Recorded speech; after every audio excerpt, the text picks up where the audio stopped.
Good evening. I'd like to welcome you to our webinar entitled Commercial Leases and Negotiation by the City of Los Angeles' Department of Cannabis Regulation. Before we get started, let's take a moment to review some housekeeping rules. Please note that this webinar is being recorded and can be viewed after the editing process on DCR's website. You will be muted with cameras off for the duration of the webinar.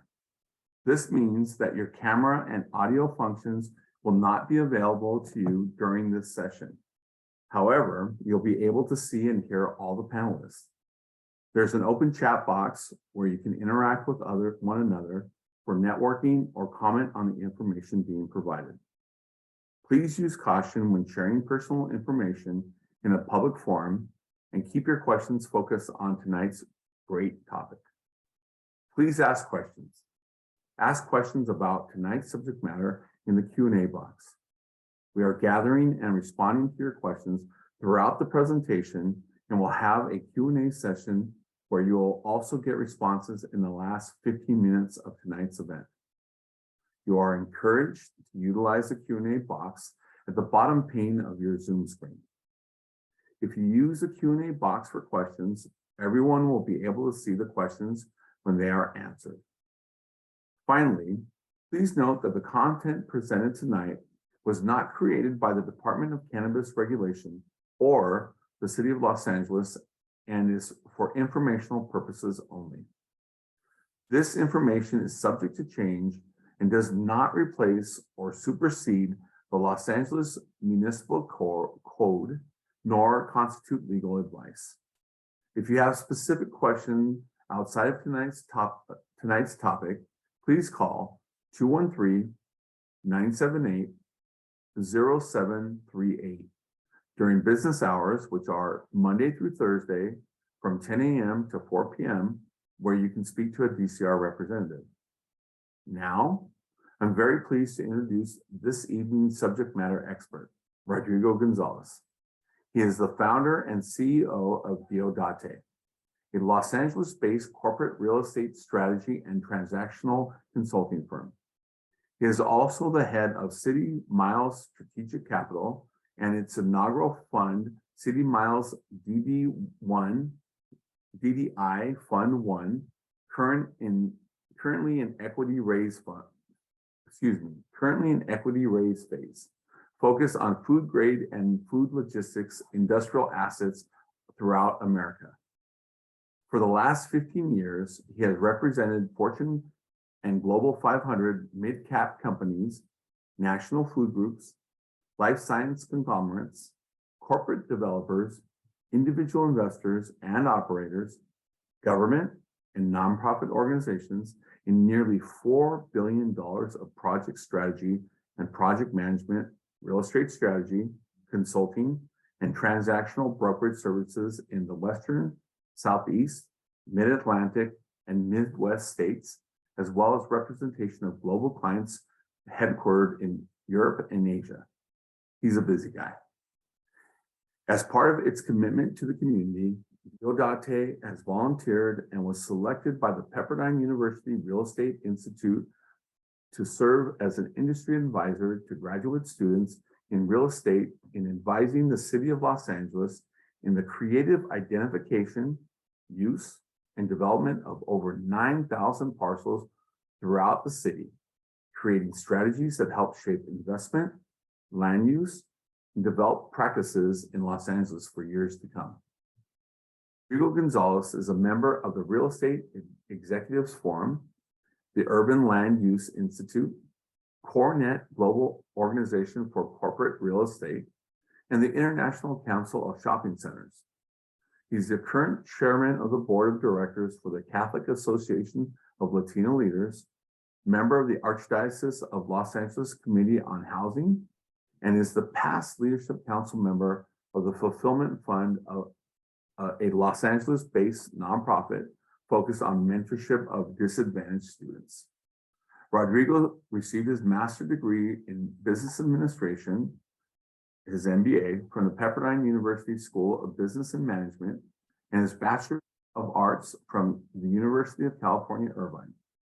Rodrigo is a state of California real estate corporate broker. He resides in Pasadena with his lovely wife, Diana, and their children, Isaac and Penelope. Without further ado, I'd like to ask Rodrigo to join me on screen. Welcome, Rodrigo, and feel free to start sharing your screen and starting your great presentation tonight. And thank you. Thank you. Thank you, Ernesto. Really appreciate the introduction and thank you all for being here tonight. I think before we get started, I want to invite you all after this presentation to also look at the other resources that are available through the Department of Cannabis Regulation, right? Including the first part of this presentation that was done a couple of months back that's really foundational to a lot of what we're going to speak about today, right? Today we're going to get into like some of the nitty-gritty parts of the leasing process, but I think to an extent, it's important for you all to also hear the first part of this presentation of this webinar series, for lack of a better word, to understand also some of the uh, potential roadblocks or some of the things nuances in being a cannabis related tenant and being able to source adequate space out in the open market, right? So I really do invite you all to look into your available resources through the website and look into those webinars as well. So we'll jump into it. This is part two of our real estate leasing series, commercial leases and negotiation. And what we're going to look into here are a couple of key elements of the lease negotiation, right? Lease documents, right? There's a lot of lease documents that can be used. You can draw one up yourself, you can find one online, but there are a few that are used more commonly or that you'll see more commonly among landlords, right? The important elements of the lease contract, right? What are some of the key things that you should be looking out for and to protect yourself and your business? We'll look into the process of negotiating a lease. As many of you know, a lease document is very much a binding contract and a binding document that does have ramifications for the guaranteeing entity. In this case, it would be you, the tenant.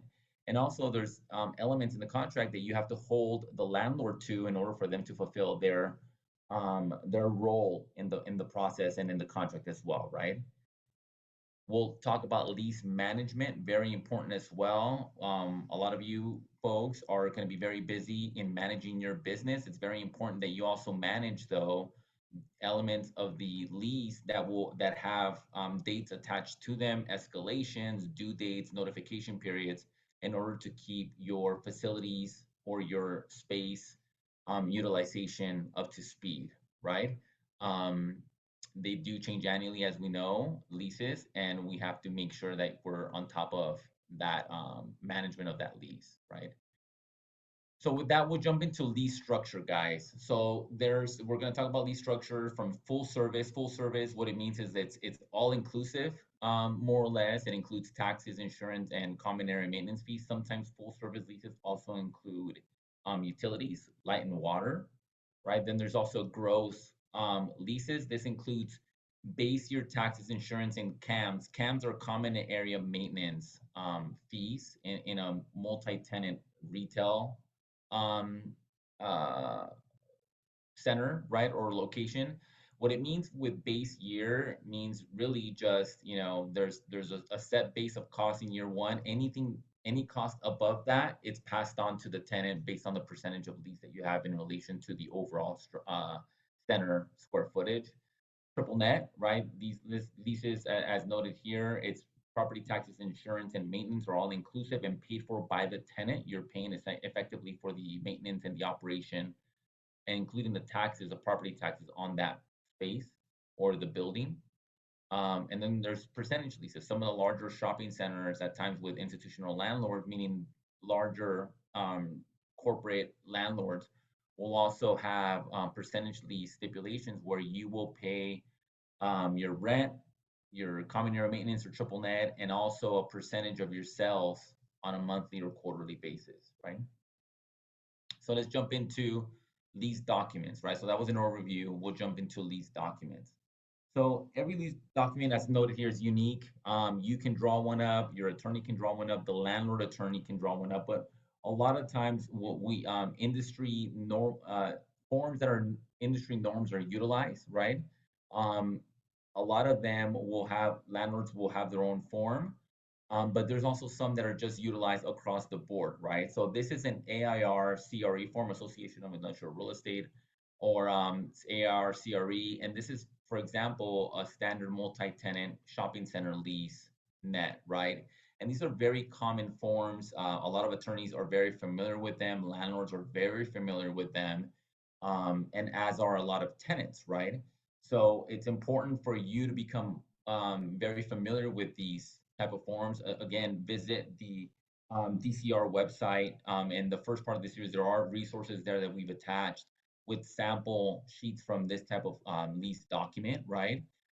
There's also California Bureau of Real Estate commercial lease forms, right? So again, it's pretty straightforward. We're looking at this type of lease document. If you see one, and you likely will in your lease negotiation from one time to another, it's a very standard form. Stipulates the lease and the business and legal terms of your tenancy at any particular location, right? Now, what's within this lease document that's important for you all to consider? What are the important elements of a lease contract? And we'll jump into that, right? So naturally, the parties, right? We're detailing who the landlord is and who they are leasing to, who the tenant is at that point, right? The premises, right? This is important because it's the location of the space within the center and the amount of square feet. Um, it's noted here, but it goes without saying, always measure your own space, right? So if when you're looking for a location to lease and on the marketing documents, it states 1,000, 2,000, 3,000 square feet, it's always really good due diligence on your part. Just measure the space. Sometimes landlords have hundreds of thousands of square feet in their portfolios. They don't always know what's the exact measurements of a space that's being leased out. That's the onus is put on you as a tenant. Make sure you measure that out. Your real estate professional that you may have hired to be your tenant representative, and again, this is some of the things that we covered in part one of this series, should also be advising you, and they should also be helping you measure the space prior to finalizing the lease document. Yeah. The term, the number of years and months and years that you will be leasing the space, more often than not, this will range between one on the low end, 1 year, 12 months, and leases can go for many years. It can go up to 10 years. In the retail landscape, and for a lot of you all, you'll likely see 1, 3, or 5 year leases, base term leases. So conversely, that's 12, 36, or 60-month leases, right? That's your term. Um, the commencement date when the lease starts, right? When is the actual date that the lease kicks off? A lot of the times, this is a different date from another date that we'll see is as the rent commencement date. But when the lease starts is when you sign and you step into the space, maybe to start doing your improvements or to getting the space ready for doing any improvements to be open to the public, right? You have your expiration date when the base term ends. The base term meaning the first term that you negotiate, those 1, 3, or 5 year lease, right? That's your base term. You may have negotiated options, but the base term is that first set of years that you negotiated in the lease. Early possession with the date that you can enter the space before the lease starts for setup, right? Maybe the commencement date is 2 months out, but you're able to get early possession to get in there, start moving in, turning on your utilities, etc., etc. Right? Again, base rent. This is the amount you're paying per each rentable square foot per month, which is why it's important for you to measure your space. Now, this is the base rent, right? This is not any additional rent like triple net, which is triple net again, property taxes, insurance, and maintenance, or common area maintenance fees. This is just your base rent for the space on a per square foot basis per month. Now, we're going to go into what is the base rent and other monies paid upon execution, right? So there's your base rent, right? So usually upon execution or signing of the lease, you'll be required to pay maybe your first month's rent to step in, or your first and last month rent in terms of a security deposit, right? Security deposits will range between 1 and 3 months of rent. Really depends on the credit of the applicant, right? If you have a certain amount of experience in operating this kind of space, and you have a pretty strong, the landlord gets a pretty strong feeling that you will be able to participate and be a tenant here for a longer period of time. You could negotiate for a lower security deposit if there's an element of risk involved in your tenancy. Maybe this is your very first commercial lease. They're not unsure if it's going to go past, if the business will be able to take off, right? Maybe they'll ask for a couple of extra months of rent in terms of security deposit. Um, there's association fees or fees for common areas um, within the center, right? So if this is a multi-tenant center, for example, and there are common areas where people sit down or parking lots that need to be maintained that are for the use of everyone that is a tenant in the center, sometimes there's common area maintenance fees that take care of the areas that are not within your space specifically, but that they're part of the entire center as a whole, right? And then there's other fees, as mentioned earlier. There's triple net sometimes that you'll pay if you're the only tenant in that space. You'll pay the property taxes, the property insurance, and any maintenance on triple net leases. If you are part of a larger retail center, that's perhaps, let's say, 10,000 square feet, and you're leasing 1,000 square feet, which is about 10%. 1,000 square feet is 10% of 10,000 square feet. You will pay 10% of the property taxes, property insurance, and property maintenance, right? So agreed use. Now you have to be very specific about the use, cannabis, THC, right? You don't want to be ambiguous. You want to be very specific of what you're going to be retailing in this specific space. You may be not a retailer, but you may be looking at perhaps lab space or some other type of use. Be very specific that the use is stated in your lease, just so that everything is above board, right? Um, one additional comment about agreed use. It's always very important, and this is something we touched on strongly in the first um, webinar series, is to make sure that the space is allowed, that your use is allowed in that particular space by contacting the city and making sure that you're able to operate there, right?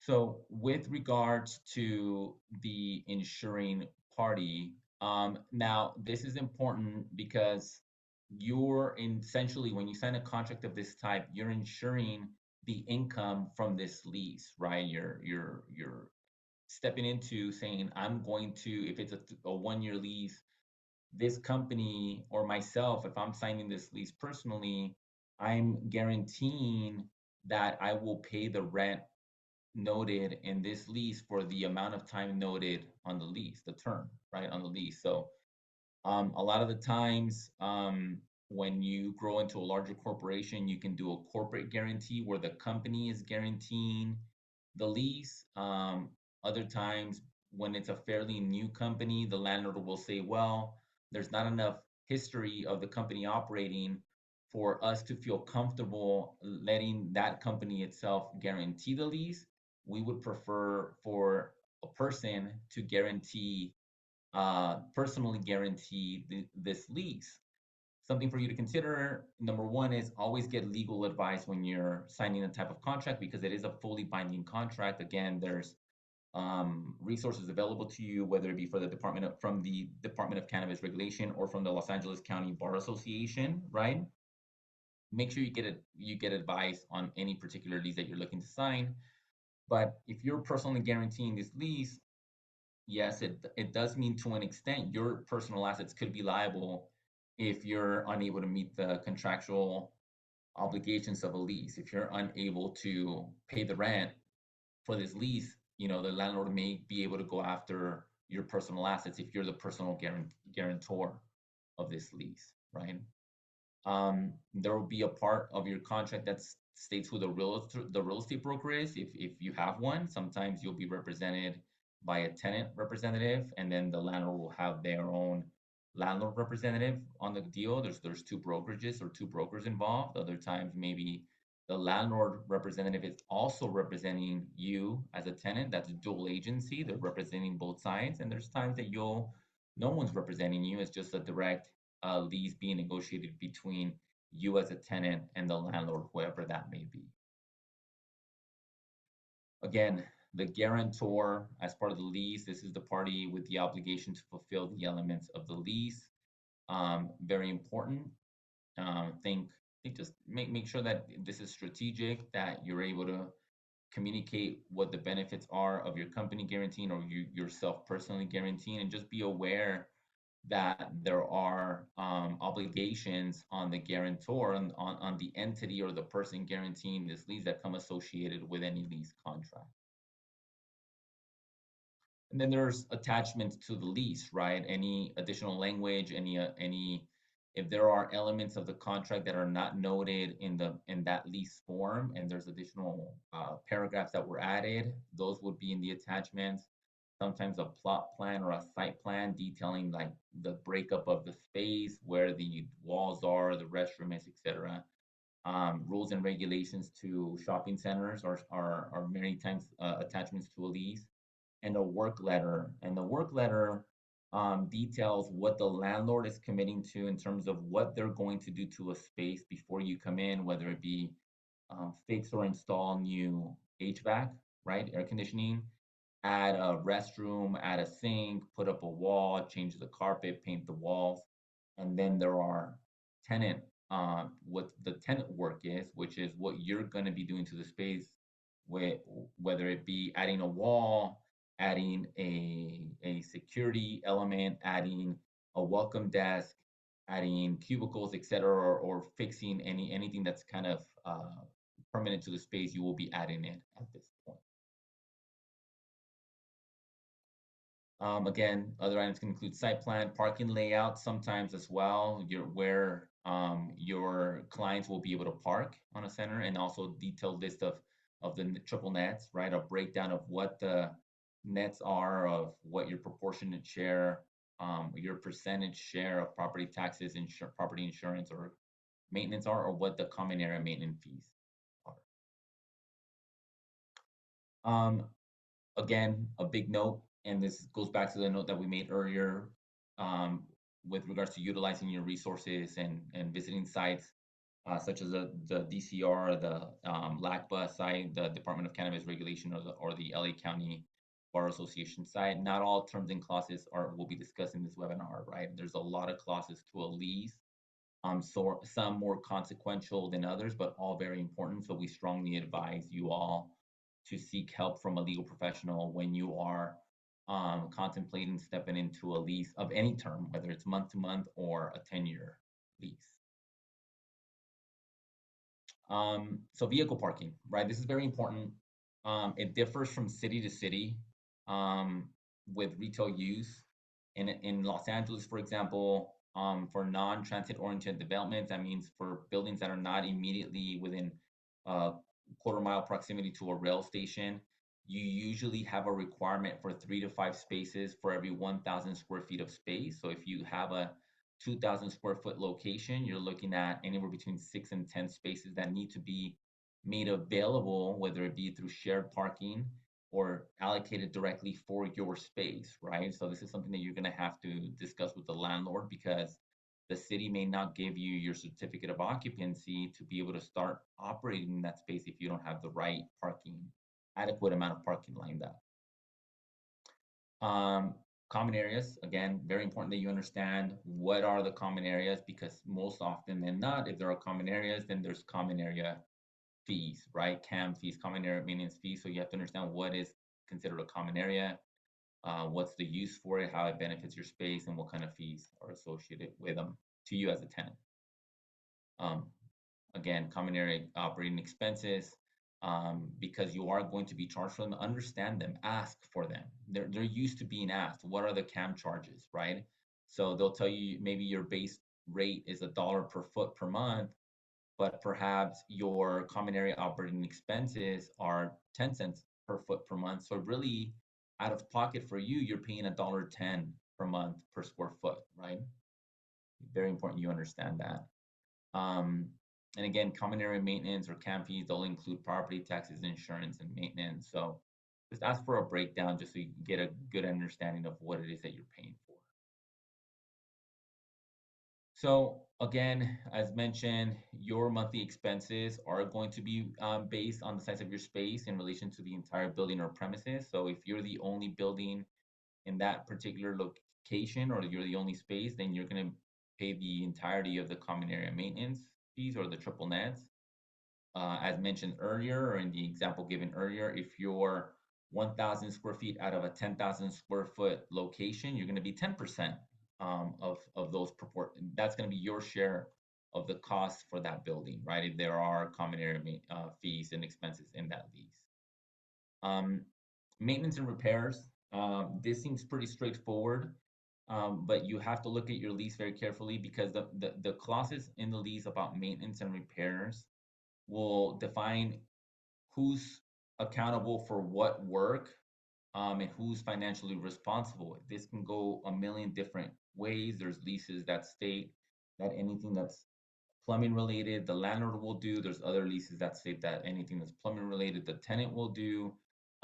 Roof replacement will be handled in some leases will be handled by the landlord, but the cost will be shared to an extent with the tenant and will be prorated or paid over a span of X number of years, right? So be very diligent in reading your maintenance and repairs clauses because they seem just like additional legal language, but it's also very important that you understand what it is exactly that you're on the hook for with regard to maintenance and repairs.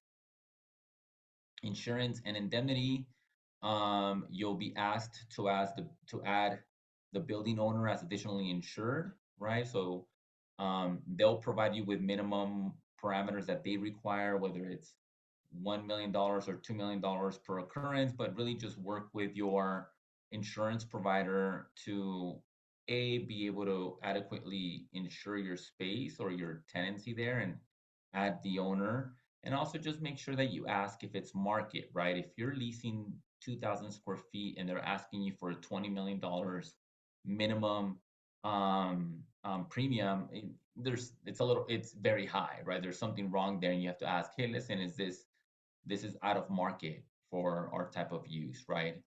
So just make sure that you're being very diligent about what they're asking in terms of insurance on the contract. Again, property taxes on triple net leases, they're generally passed through to the tenant by way of common area maintenance or triple net fees. If the property taxes are $10,000 per year and you're in a 10,000 square foot um, building, right? So that's $1 per square foot per year, and you have 1,000 square feet, you're going to pay $1,000 per year for property taxes, right? If that's the type of lease structure that you're stepping into. Okay, so assignment and subletting. This is very important because there are times when you outgrow the space, right? You're ready to go into a much larger space, but you still may have 2 to 3 years left on your contract. Um, you can continue operating there while going to a new location, or B, you can consider subleasing the space to another tenant so that they can cover the rent while you go and expand somewhere else. Also, there are times, of course, that some of the businesses don't work out for whatever the reason, and you're still contractually held to pay the rent on this space. So you may consider hiring an agent or a broker to sublease the space for you. Be very careful with reading the assignment and subletting clause, right? Assignment is you assign the lease completely to someone else's name. Very rare that the landlord will allow that. And subletting or subleasing states that you can bring in another tenant that you're going to sublease to pay rent, but you yourself or your company is still liable, or they're still on the hook for that lease to be paid, right? This is very important also in reading this clause, because there's times maybe that you've been there for a while and rents have gone up a lot in that area. And perhaps you're paying $1 per square foot per month, but rents are now $1.50 retail for that similar type of space. So you're thinking, oh, if I sublease, maybe I can make a 50-cent profit. but make sure you read that clause, because many times, more often than not, with savvy landlords, any profit made above your space, they'll get a percentage of that profit. Okay. So just read it, be careful about it, be diligent about reading your contract through and through, and having a legal professional read it through with you. Um, Again, it'll detail what you can do or sublease this or rent the space. One very important comment on sublease clause is that more often than not, the landlord will be able to, you will need the landlord's approval to be able to sublease your space. You'll need the landlord's approval to be able to bring on a new subtenant. They'll need to approve the subtenant with you, right? Very important. Signage, signs, make sure you comply with the landlord provisions on signage. They usually have some type of language in the lease about signage. More often than not, it'll state that the signage has to be with city code, right? And it needs to be compliant with city code. Other times with other landlords that may have a certain look to their building, your signage may also have to adhere to their design parameters on signage for all of the tenants. Okay. Okay, guarantor, we touched on this earlier, but again, super important. The guarantor and that clause will detail the obligations with regards to the lease and who's on the hook for them, who's guaranteeing those considerations in the lease, who's going to be the entity that says, I'm signing on the line and I'm stating that I will guarantee that we will meet these obligations. Very important component of the lease. Options, right? The lease options. A lot of the times you'll sign your base. We've been talking about your base term. So sometimes you'll sign a 3-year lease, let's say, and you'll negotiate, or your agent or broker will negotiate 2 additional 1-year options. So you'll be able to exercise an option to stay in the lease for 1 year, and then again for a second year when you have 2 options, and that should be stipulated in the lease. A couple of things with that. Number one is you want to read that clause very carefully, given that you have a notification period. Sometimes it'll say something that you have to do it no earlier than 9 months before your lease is up, and no later than 6 months before your lease is up. So you have really a 3-month window to notify the landlord in writing that you want to exercise your option to stay in the lease for an additional year. You also have to see and negotiate what is the escalation during that option period. If it's fair market value, then your lease rate will kind of reset to whatever market value or what's market at that point. Or maybe you have a fixed escalation at the option period that may be anywhere between 3 and 4.5% of your current what you're currently paying. Tenant improvements, right? So here's important to bring in additional professionals to help you within your team, right? Coordinate with your contractor and a legal professional as to tenant improvements. More often than not, you have to provide, the landlord may or may not provide you a tenant improvement allowance. Maybe it'll be per square foot, $1 per square foot. On 1,000 square feet, you may have an allowance of 1,000 square feet. um, Read what that language states, because more often than not, it'll say that you do the work and you pay for it. After you're done, if there's no mechanics liens or there's nothing being held against the property or the space, then they'll release those funds with you. Sometimes they're credits to your rent. They'll give you free rent in lieu of tenant improvement allowance. But just make sure you coordinate with your contractor and the legal professional to understand the tenant improvements. With all landlords, make sure it's a licensed contractor that's doing any improvements in your space. Again, they're calculated as an amount per square foot when they're allowed by the landlord. They're not always provided by the landlord, but sometimes they are a tenant improvement allowance. So that's important to make sure that you negotiate that on the front end. One additional comment on tenant improvement allowance is it'll also depend on the overall structure of the lease. So the tenant improvement allowance that you're requesting will be looked at based on what you're offering as to your base rent per square foot and how many years you're looking to offer, right? So if you're offering bare bottom price per square foot and you want a month to month, the landlord may or may not be incentivized to give you a tenant improvement allowance because you're month to month. They don't know if you'll be there in 6 months or not.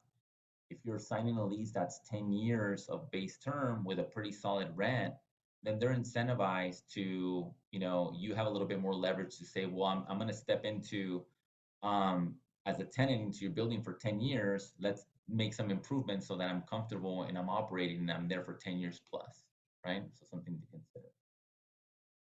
So signing the lease and lease management, again, very important, right? Make sure that the right individual in your company is signing the lease contract. It's very much a binding legal document, right? Leases are contracts that are upheld in any court um, in the state. So make sure that you have the right person in your entity or yourself signing that lease. Please pay attention to very important elements of your lease, including renewal options. We touched on this earlier. Make sure that you understand when you need to notify the landlord that you want to exercise the option. One of the things that tenants forget is that, let's say you're very busy and you're doing great in your space, you have a great rate, and you sign the 5-year lease, but you forget to notify the landlord within that window of time that you have to notify them that you're exercising the lease, maybe for an additional 5-year extension after you're in your first 5 years. The landlord may start marketing your space and letting you know, hey, listen, we have a potential tenant coming in, and you may be thrown aback, right? You're like, hey, whoa, but I'm perfectly happy in my space. They may reply to you, well, yeah, but you never exercise your option. A lot of the landlords too, when they have property managers in place, they'll also reach out to you, reminding you that you're within your notification period. But it's always more important for you to do it yourself and not leave it in anyone else's hands. So please, I advise all of you guys with your legal professional and yourselves, just don't overlook additional clauses, sales information for percentage leases, right? If it's a percentage lease, there will be information as to whether it's a direct percentage lease that they just take a certain percentage off the top on a monthly basis, or if there is a certain hurdle, right? After you hit $10,000 of sales, gross sales, then we get 5% of every dollar thereafter. Usually, when you're entering into a percentage lease, it's because the center or the location is guaranteeing a ton of traffic. They're not really, unless that's in place, they're not that common, right? Look at annual escalations. They should range between 3 and 4.5% depending on use. If it's retail, it should be 3%. You may be able to negotiate 2.5%.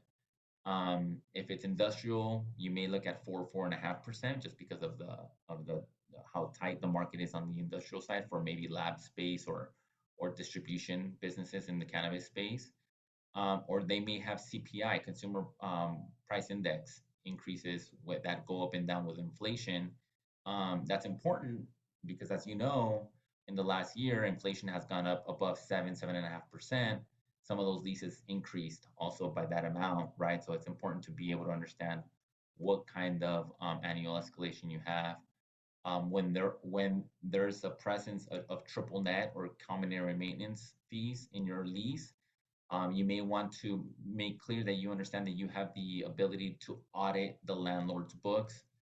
Sometimes this is done when tenants step into a lease and they think that the triple nets are about, in addition to what they're paying for their regular rent, their triple net charge may be 10 cents per square foot per month, but they see it kind of high. They may say, hey, I want to audit the landlord's books just to make sure that they're charging me what they should be charging.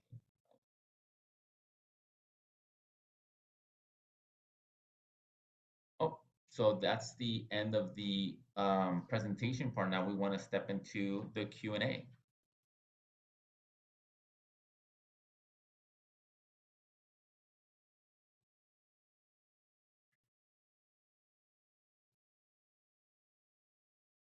Right, the Q&A. Thanks so much, Rodrigo. That was Yeah. amazing. A lot of great information. And as a small business owner, a lot of very useful information.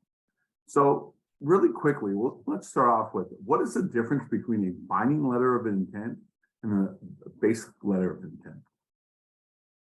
So more often than not, a letter of intent that will usually be provided to you as a template by your broker that's representing you as a tenant will be a non-binding letter of intent, which means you're putting together the business terms. Typically, it's I'm going to pay this much rent for this amount of time for this type of use and this much square footage. There's language in those that are non-binding. It says this is a non-binding letter of intent. Only a full lease agreement will be binding in this negotiation. So there's no teeth to it, but they're important because that serves as a structure for the actual lease document. A binding letter of intent, they're not that typical in California because a binding letter of intent, now you're looking at as almost as a lease document, right? So you're now, you can be held liable for backing out of a binding letter of intent. But again, they're not as common. Usually letters of intent are non-binding. Okay, good information. All right, so we have a question from Andres who says, is it normal to pay property taxes on a lease? It is normal to pay property taxes on a lease if it is a triple net lease that you're stepping into. Usually when a landlord And is, Rodrigo, I'm going to yeah, stop you really quick. Can you please redefine triple net? yeah, absolutely. So triple nets are the three nets is the first net is property taxes, the second net is property insurance, and the third net is maintenance, right? So when a landlord is charging triple net, they're saying you're going to pay me a rent, but I'm also going to pass through these other expenses to you as a tenant. You're going to pay them for me. If they're doing that more often than not, it needs to be worth your while, right? Because if the landlord is asking you to pay the property taxes on this, I think this question from you was from you. He's asking because maybe the building or the location or the center is in a very high traffic location that he has enough demand on the space that he can ask for the tenants to pay those additional elements of those Expenses. additional Yep. costs. Yeah. Yeah. Yeah. Thanks so much for that. Mhm. All right, next question. How do I know if the space I'm considering is qualified for cannabis THC use? Yeah. Great question, and I really invite you to really look at part one of this series. We dive into that a little bit more deeply, and also, don't rely on your broker. Don't rely on the landlord. It's your job to contact the city, let them know what space you're looking at, what's the location. Usually, it's with you're gonna be looking at building and safety or zoning, right? And asking them, can I operate here? As you guys know, cannabis related uses not only have elements that are part of zoning, they have to have a certain type of zoning, but they also have some cities have restrictions with regards to how far away they need to be from schools or churches, houses of worship, etc.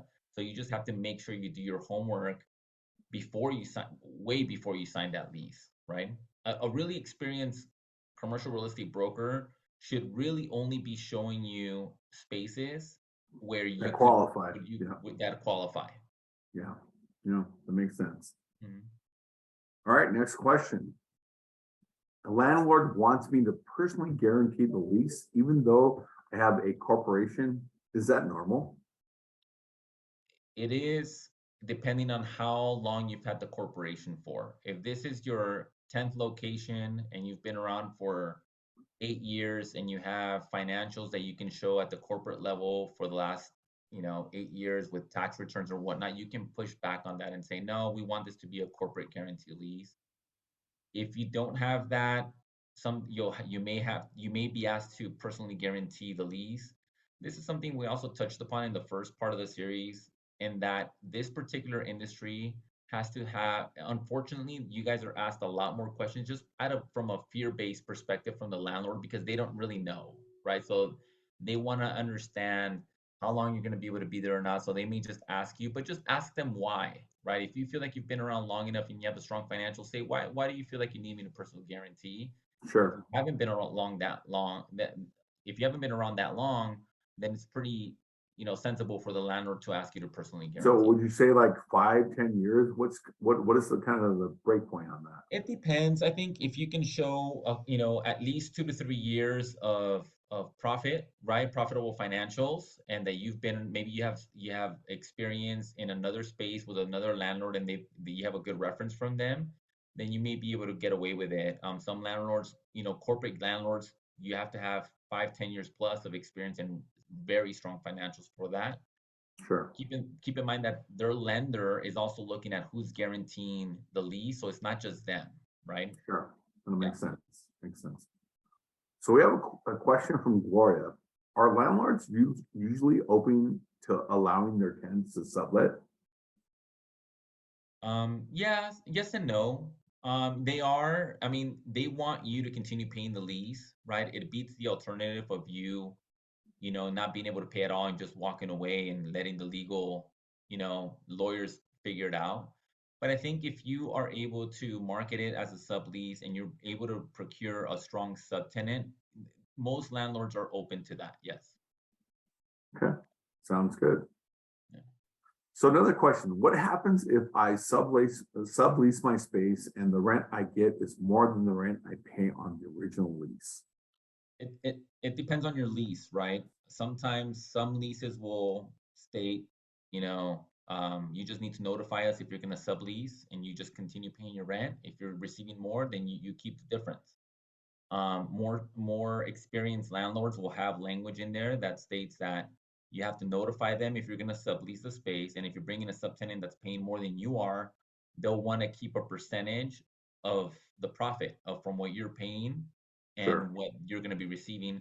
More often than not, that percentage favors the landlord like 75-25, or it's split 50-50. So if you're paying a dollar and the new subtenant's paying you $1.50, the difference, the 50 cents profit, will be split 50-50 between you and the landlord. Yeah. So I'm going to ask a question based on my personal experience, and Rodrigo, you might be able to answer this. I'm renting a older space, warehouse space, and you had mentioned repairs and different costs. If something happens, say the plumbing goes out or some other issues happen, where do I stand relative to those expenses that get incurred as a result of, an old building, if you will?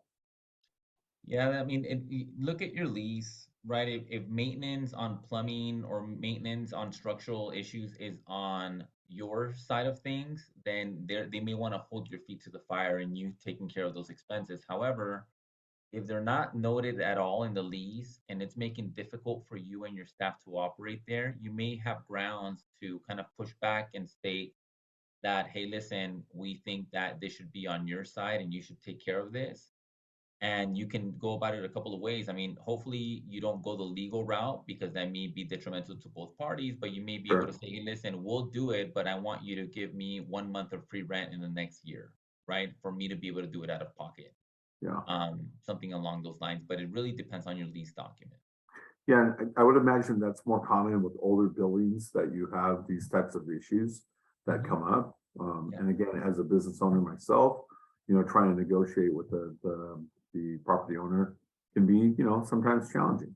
absolutely. Absolutely. And you have different levers, right? You can either say, well, listen, then give me a very low rate because you're stepping into on the front end. I'm stepping into an older building, give me a lower rate because the possibility of me coming out of pocket to fix something is high, Yeah, right? If it's a brand new building, then they'll say, well, you're not going to come out of pocket. You need to pay me a market or high rate.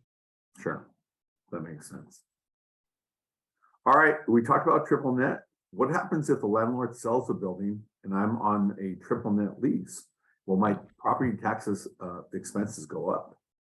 Yeah, 9 times out of 10, landlords won't give you protection in your lease in the event of a sale, meaning that they'll fix your property tax expense.